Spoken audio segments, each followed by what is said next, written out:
Welcome to David Long's Fortress of Solitude, his kitchen. The Dolphins linebacker pours himself a glass of wine, then pours himself into this meal, delighting in his work along the way. Perfect. See, now I'm getting excited. I need those thoughts on it. While the chef is busy, I just get in the way. You like spicy stuff, huh? I wasn't ready for that. You weren't ready for that? I wasn't ready for a kick or to be useful. How many people does it take to open? There we go. There it goes.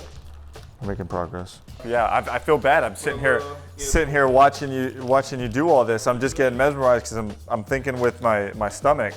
I feel you. How many are you putting in here? Just one? It's like one, yeah. Broken up.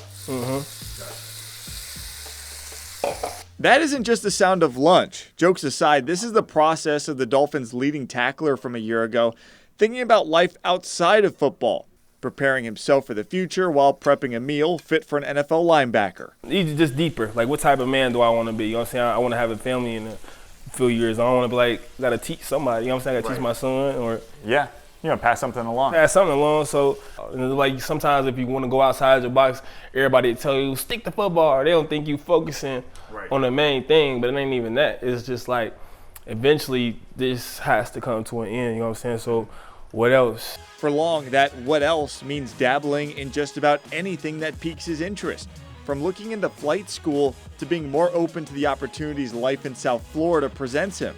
There's so much out here for me to do, for me to experience, to like, you know, I don't limit myself to my environment, you know what I'm saying?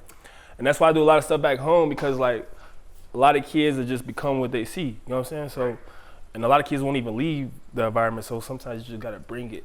Right, bring it to them. While Long helps others back in his home state of Ohio, he's using this kitchen as a way to center himself, getting lost in the process of creating something from scratch. So you're looking to maybe bring the volume down of football, of life. You can come in here, put some music on, cook a steak, and everything else kind of just melts away. You feel me? Because it's my life is already violent. You know what I'm saying? Like, my sport is like, you know what I mean? But if I bring that home, it ain't gonna be, you feel me? So it's like, I have to have a balance. It's dope to just like get out of my box, you know what I'm saying? So I'm usually, very to myself, even doing this. The only thing he has to balance right here is how much steak and shrimp he's gonna eat before we sit down. He said, taste as I go. Cheating. He said, taste as I go. Cheating over there. I had to taste it real quick. But at the table is where we find out how and why Long kept to himself for years. The first thing you notice when walking into his house is a large photo of his older brother, Keith. He was shot and killed in 2020, less than a year after getting out of prison. Long, who was a Titan at the time, recalls getting the news. We had a game that Sunday night. It was November. It was 2020 when COVID just started. Yeah.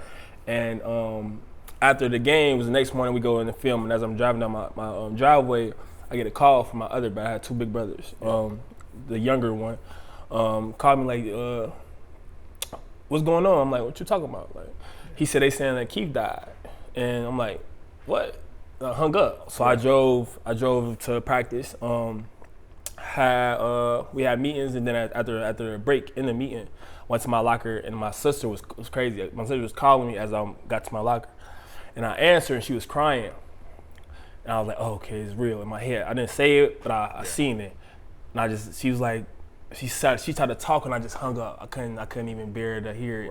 Right. So right there, I started bawling. So I went to Ray's office, and I told him what was going on. I said, "I gotta go down there. This is a Monday. We got a Thursday night game." Against the Colts. So it's like my time is limited, you know what I'm saying? Like, that's what people don't understand. Like, real life be happening, you know what I'm saying? And we still got to show up. Long made it back for a Thursday night game against the Colts, his mind elsewhere. He gave up a blocked punt. To make matters worse, he'd then get a bad case of COVID, dropping 15 pounds. At the worst possible time, he was isolated from the rest of the world. It's interesting, I think, to come up on the crossroads and know you're at a crossroads. Yeah. Did you know you were at it, or did someone tell you? I knew I was at it. Grief is, it's tough because it's like it just never goes away. Right. You know what I'm saying? You just learn how to navigate it. You know what I'm saying? So that's where I was getting into crystals. So I still got like energy. Yeah, stuff like this. So I started getting into sage and stuff like that. Walking and just reconnecting with the earth with just your bare feet and I would just find the avenues to be better. Right. I could soak in it. Yeah. Or I can just continue to try to work on it. And I got a therapist in Tennessee. She was a part of the team. And then I got another therapist where I worked out in Austin, which just helped me. Those few weeks changed his outlook on life forever. I learned like sayings and stuff, like be where your feet are. Right. You know what I'm saying? It's like, all right, you hear it, but like, are you actually, doing that? Because I wasn't doing that at the time. Long was robbed of time with his brother Keith. He used that lesson to make the most of every opportunity he now has in front of him. That's why I said, taking it serious, even something small as cooking, I'm being intentional, because it's like, I'm eventually have to do the. You know what I'm saying? Right. It's gonna come. You've kind of broadened your horizons. You've dealt with pain and grief. Right. You mentioned be where your feet are. Right. Where are your feet right now, and are you happy with where your feet are?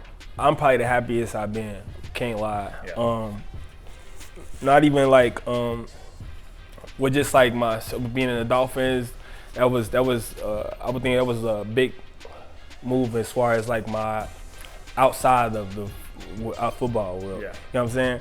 Like I made the move that was cool as far as being with Jalen Ramsey, but it also was like the best for my mental. Even just waking up and just seeing palm trees or just driving by the ocean. Vitamin D. You know what I'm saying? It was just like just that simple. Just opening the sunroof and being like tired, going to the facility and just having to open the sunroof and sun, and you know what I'm saying? It's just a different it's a different way of life that I'm living now. So yeah, probably I'm definitely where my feet are.